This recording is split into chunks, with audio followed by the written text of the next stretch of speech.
Today we're going to make Mongolian dish called Tsuivan by using leftover briskets that we cooked a couple of weeks ago. This will cost you less than $12 to feed for adults. Let's jump right in. Okay, let's go ahead and start making the homemade noodles. I will leave the recipe below in the description. All you need is there. So now we're going to use unbleached all-purpose flour. You can use any kind, but today I'm using Kirkland brand's organic unbleached all-purpose flour. You're going to add some salt and water and keep mixing it.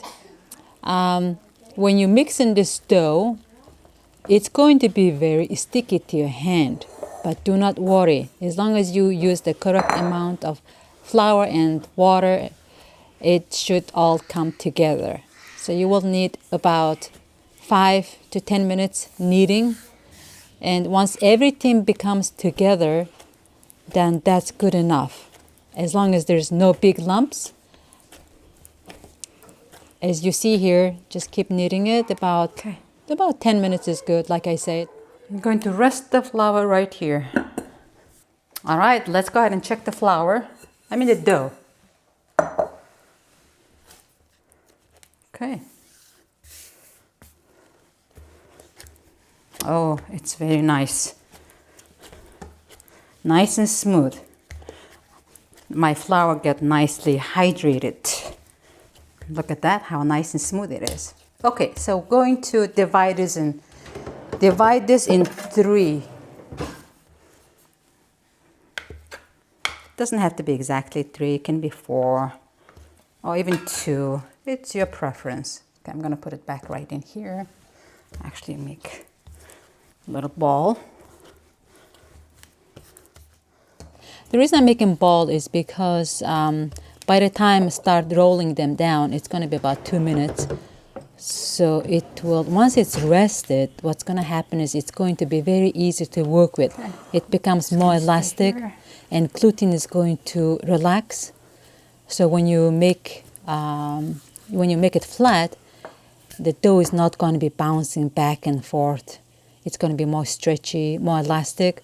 So you will see it. On my first dough here, it's going to be quite difficult to roll it because there is a gluten form because I just kept kneading it another couple seconds. So there's many different ways to make this flat.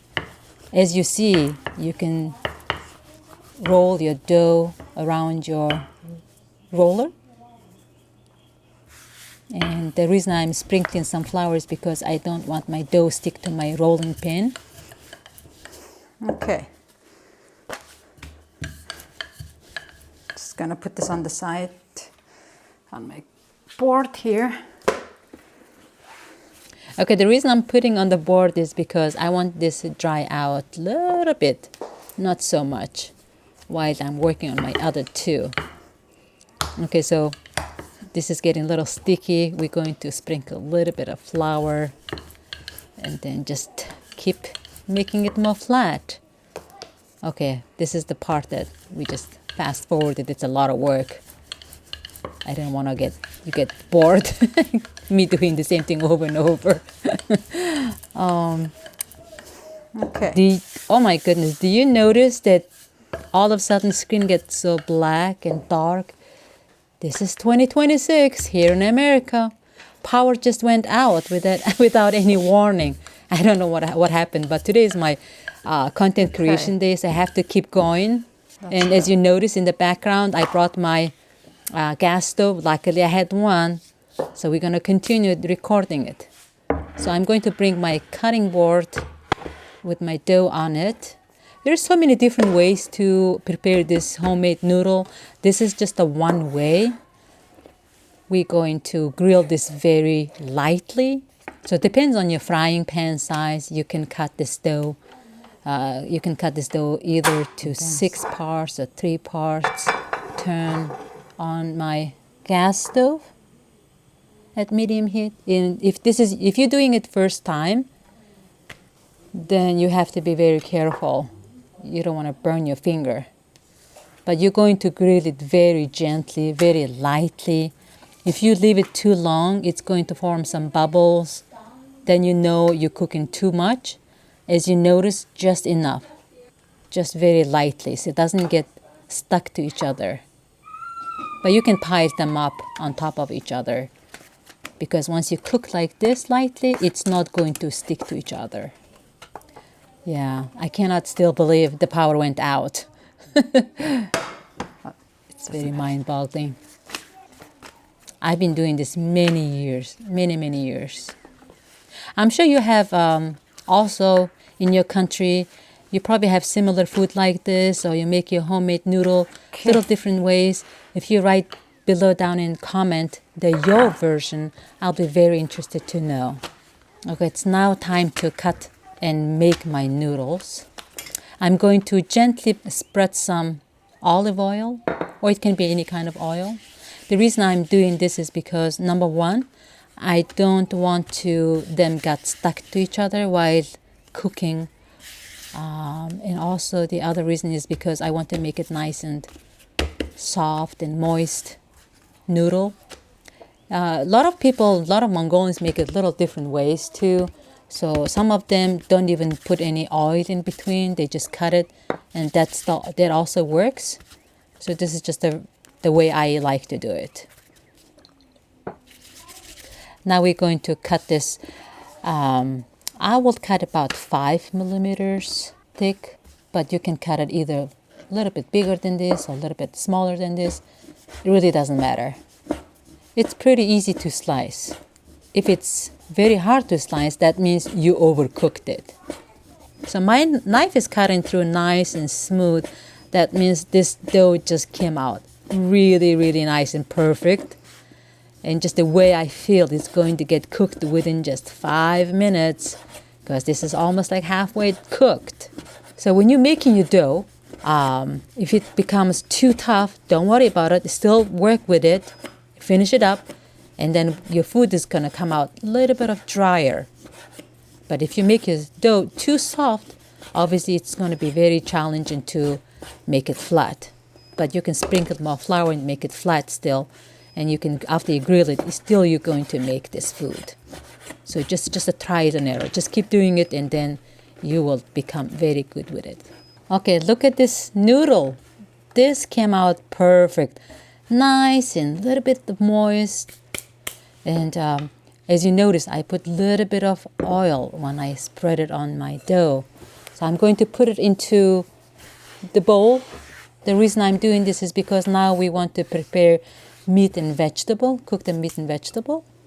That's why I'm putting this just on the side to make my cutting board available. So now we're going to use the cabbage. We're going to remove this hard core. So instead of cutting the cabbage in big chunks, I like to cut it this way because I want to have the same shape as my noodle. Okay, now I'm going to put it into this bowl. And I'm going to sprinkle about ½ teaspoon of salt and massage this. This is just the way I do it because I would like to make things easier to work with. So because cabbage itself is very hard vegetable, so if you just cook it as it is until it's get cooked a little bit, it's going to be still very hard. If I do some salt on it and then massage it, it's going to make it very easy to work with. So I'm going to massage it a little bit. Let's go ahead and chop some onions here. Okay, so making this food was so much fun, especially finding out the price, because the vegetable, as far as with the cabbage, it cost me a little over $1, and onion is just a couple cents. And the reason I'm adding onion is because I want to make my food more delicious. So here's my famous brisket. This is so nice and tender. And I have a video how to cook this brisket in the oven. I will include that link in my description. But this is so nice and juicy and soft. And the other reason this food is less than $12 is because of this meat. So considering after you cook in the brisket, it loses about 40% of its weight. Still, when I do my calculation, this meat altogether after it's cooking, It cost me closer to like $7.20 to make this food, to prepare this food. And then the dough, making the noodles was another $1. And then a little bit of onion and cabbage. And I'm going to add 1 red pepper and then 3 carrots. They all cost about $1 each. Carrots, $1 worth of carrots, and then $1 worth of $1.50 worth of pepper. So it's all together was around $11.50. Unbelievable. To feed 4 adults. So turn on your stove at medium heat in the beginning, and gradually we're going to slow it down a little bit. Now we're going to sizzle the onion with a little bit of olive oil. You can use any kind of oil. And once the onion starts browning, then we can add the cabbage. Cabbage is going to make this food more nice, moist, more delicious. And you don't want to cook your cabbage completely because the meat is already cooked. You're going to just add that once the cabbage is cooked halfway. So you're going to cover it and cook about 2 minutes. So here's my magic another ingredients, which is that soup that came out while we were cooking the brisket a couple of weeks ago. This soup has all the flavor. This broth, well, I keep calling it soup, but this broth has all the flavor. As you notice, I'm stirring the cabbage every now and then just to make sure it doesn't get burned. And once your cabbage is cooked halfway, that's the time you're going to add your meat and also your broth over. I'm not adding any other ingredients. As far as with the spices, I'm not adding anything else because the broth has all that flavor. You see, I'm adding my broth now.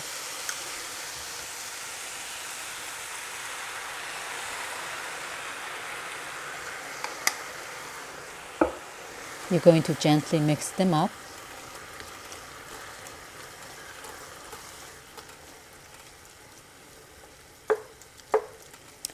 And we're going to cover it and let it cook another 2 minutes until it aggressively boils. Now you see all these bubbles, it's boiling already.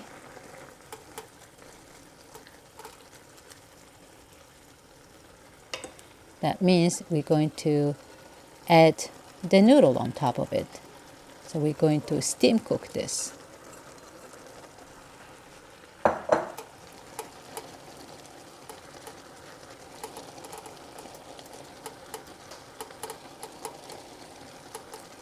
Now let's go ahead and cover this up and cook 5 to 7 minutes. I cannot still believe the power went out. It's very mind-boggling. So while that's being cooked, we can prepare carrot and pepper and some green onions. I'm slicing this also same shape as my noodles. And some green onions. This one you just can chop it in smaller piece. And for the carrots, I like to shred it.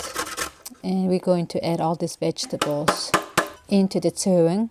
The reason I'm adding this vegetable now is because I want to get some, health benefit from this vegetable. This is just how I prefer because I want to get some vitamins out of these vegetables. And also I like some crunchiness as well. Okay, so I added these vegetables and I left it on. You can cook it another 1 to 2 minutes. Now we're going to mix them up. Oh, and another thing I meant to tell you is when you add your noodles, make sure you lower the heat a little bit down. It cannot be on the medium heat because it's going to burn in the bottom. So make sure lower the heat a little bit less.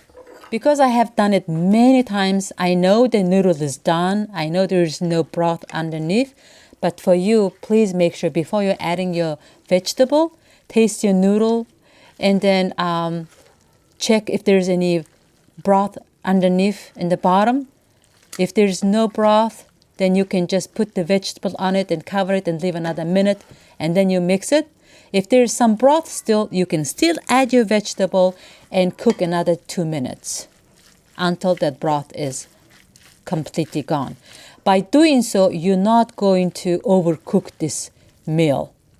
And then I'm using 2 spoons here to mix it up because my pot is a little small. Literally, if your pot is more deep, you can cover it up and you can shake the whole meal, whole food, because it's not going to get damaged by doing so. It's ready.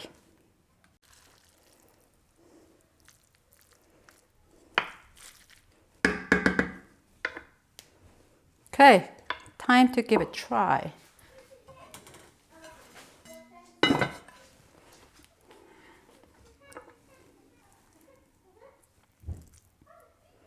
My mouth is watering.